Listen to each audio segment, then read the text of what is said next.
welcome to another episode of How You Like Me Now. I'm Jonathan Randall. I hope everybody's doing well. Thanks for tuning in. I really do appreciate it. I'm having a pretty good week, actually. I'm in very high spirits. I am going to Colombia next week. Very excited. I'm going to be traveling all throughout Colombia, trying to have my little South American adventure. Hopefully I don't get kidnapped. Hopefully I don't get robbed. I'm going to go to some cool national parks. I want to go ATVing on the beach. I want to go tubing. I have so many crazy things planned for my trip. I'm really torn right now because, like, part of me wants to just kind of, like, be free and, like, go with the flow and see, like, where the road takes me. But part of me, like, wants to do, like, all this amazing stuff that I'm going to have the opportunity to do. So I want to make sure that, like, I plan it right. I'm at the right place at the right time. And I've noticed that a lot of, like, hotels are already, like, getting packed up. And I want to make sure that, like, I get to stay at the, like, the cool places that I'm interested in. And I get the best deals, of course, because I'm into that. And it's not just because I'm Jewish. It's because I'm thrifty. So I'm really trying to figure out what I want to do. If I want to just, like, plan the whole thing. I think I'm going to do a little, like, 3/4 planning and then maybe 25% of just, like, going with the flow and seeing what happens. I'm nervous. I do not speak good Spanish. Hopefully I'll learn more Spanish. I am horrible at pronouncing things. I'm horrible at names. Even like some of the places I want to go, I'm like, oh my gosh, I got to be watching like videos of how to say this so I know to get there. I'm really scared about like the money, like because I don't like I know like uno, dos, tres, cuatro, cinco, seis, but like I don't know how to say like 25 or all that. Like I could figure it out. So the money there is in like thousands. They call the mil in the Colombian pesos. So hopefully I'll figure it all out. Hopefully it'll be a good trip. I'll definitely have my wits with me to make sure that hopefully nothing bad happens. Did I say hopefully enough? Hopefully I did. So I'm really excited. I'll tell everybody all about my trip. I haven't decided whether I'm going to post about it while I'm away or if I'm just going to try to be in the moment and enjoy, but I definitely hope to make some contact. I hopefully make some contact with some cool people, but I hope to make some content while I'm there. That'd be really cool. Of course, I'm a huge Anthony Bourdain fan. May he rest in peace. I thought he was incredible. I've definitely looked up some of the places that he visited when he was in Colombia. I plan to go to some of those restaurants for sure and check out some of the other things. And, I don't want to be an Anthony Bourdain wannabe, but like I am. I'm like, is that such a bad thing to be? He was so cool. I want to be an Anthony Bourdain wannabe. I want to be a Robin Williams wannabe. I don't know why all the people I want to be kill themselves. It's not very promising to me in my life. Good news! A lot of good news. So I sent the jacket back to that girl who ghosted me, which by the way, I maybe I didn't let on when I've talked about this in the back in the podcast, but like I have been upset about it. I actually really, really like that girl. And I was upset about what happened, and I ended up sending her back her jacket. She wrote me and thanked me for the jacket, which I guess was nice of her. She didn't mention anything about the ghosting, though. But anyways, it really is a shame what happened. I felt that we had like such a good vibe, the two of us. She's a really cool girl. I've dated a lot of girls since my last serious girlfriend, and I gotta say, she was by far the most fun, the coolest, the most down-to-earth, the most, like, encouraging, supportive. Like, she's an amazing woman. She really is incredible. And, like, I don't know. I'm like, should I write her back? I'm torn about it because, like, I don't like people who ghost, especially after, like, dating her as long as I did. I don't appreciate that. So, like, that's, like, such a big, like, reason for me to just, like, dismiss her totally. But I really like that girl, and I still think of her. So I'm glad she got her jacket back. She's happy about that. Do the right thing. That's, I guess, my message when it comes to that. Even if somebody wrongs you, it doesn't mean you have to wrong them back. It's not about being the bigger person. It's just about being the type of person that you want to be and treating people the way that you want to be treated.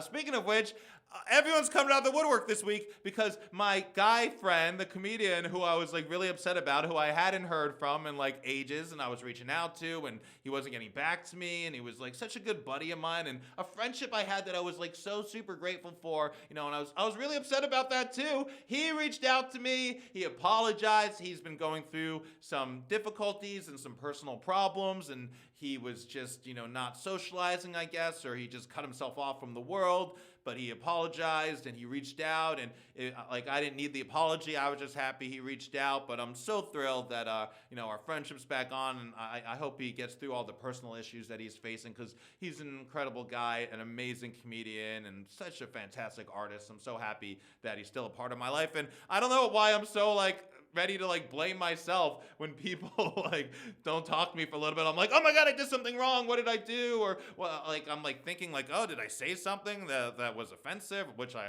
do all the time.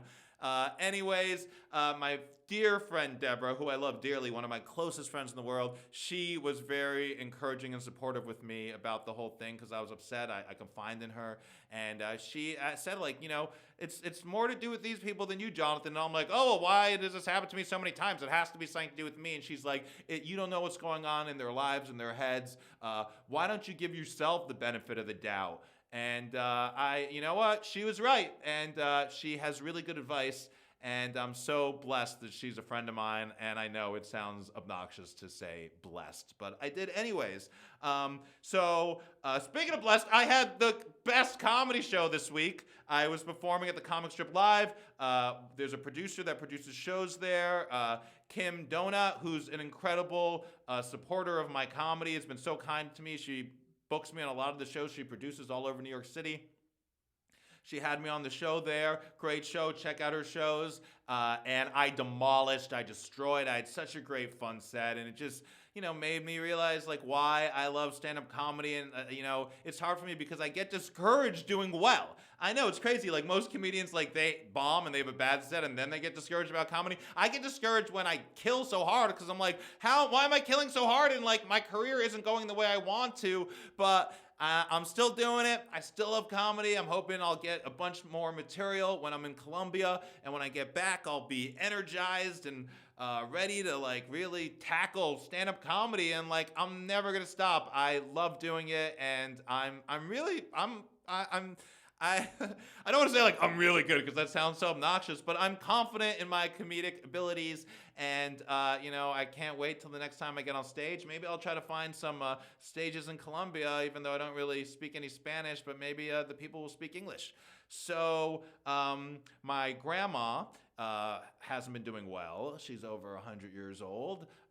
And I thought we were gonna lose her. I really did. She had a heart attack. She got diagnosed with all these cancers. She's in and out of the hospital. I was like, oh no, I was afraid it was gonna be any kind of day now. But this woman, she's like the bionic woman. They cannot take her down. She is a survivor. That's the kind of genes I have that are so good. Anyways, I love you, Grandma. It's so weird because, it's sad for me that she is at the end of her life, but she lived to be 100, and I'm so grateful that I got to spend the time with her that I did. So if you have loved ones out there that are on their way out, but you've spent a lot of time with them, try to cherish the moments that you had with them instead of being upset about losing them.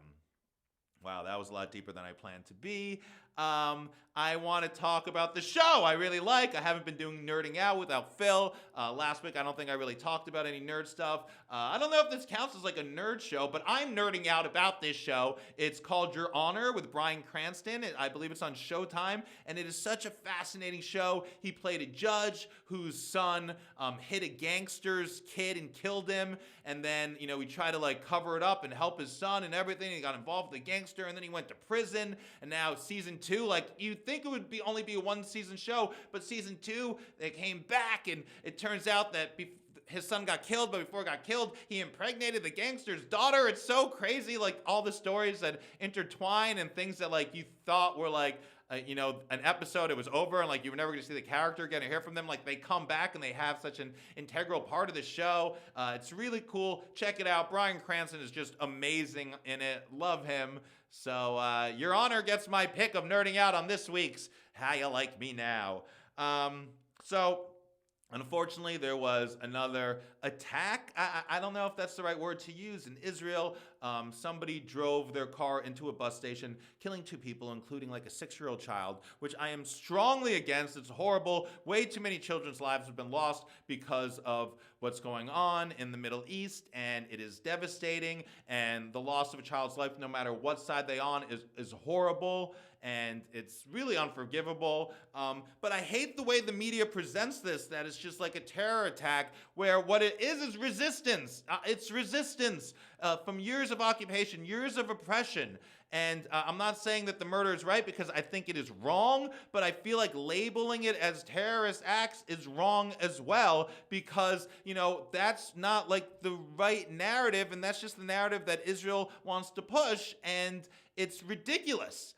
Last month alone, Israel demolished 39 Palestinian homes and structures and businesses in East Jerusalem, displacing tons of people. And according to the United Nations, that was more than a quarter of the total number of demolitions in 2022. And of course, now we have idiot Ben-Gvir, who's like taking pictures and tweeting them out and saying bullshit like, we will fight terrorism with all means at our disposal. Guess what? That's what Palestinians are doing when they resist, and when they do these acts like driving into a bus station, which I think is horrible and I don't think they should be doing, but that's what they are doing. In their minds, they are fighting terrorism. They're fighting the terrorism they face from the Israeli military, from the Israeli occupation, and from idiot extremists like Ben-Gvir, who I think is just horrible, and he wants to just punish all Palestinians, and he got in trouble in the past with courts for being racist and for supporting terrorists, and for some reason now he's part of the government, which is not a good thing. So on the flip side of Ben-Gvir being a horrible politician, there's a politician that I wanted to talk about and showcase. She is the mayor of Barcelona, Ada Colau, and she has ended the city's ties with Tel Aviv. Apparently they were twinning cities. I never heard about this, but they're twinning cities. It means that it encourages businesses between the two cities with trade and education and cultural exchanges and projects, whatever. So they were twin cities, and she's like, it's over. We're ending the twin cities and she's ending all things to do with Israel right now, because she does not support the apartheid that is happening in Israel. And she called it out. I'm trying to look at my notes. I wrote down, she called out a number of Israeli policies, including the 55-year military occupation in the West Bank, its annexation of East Jerusalem, and its construction of settlements on lands claimed by the Palestinians for a future state, which are all 100% true. More cities, more governments, more people should be calling out Israel for this.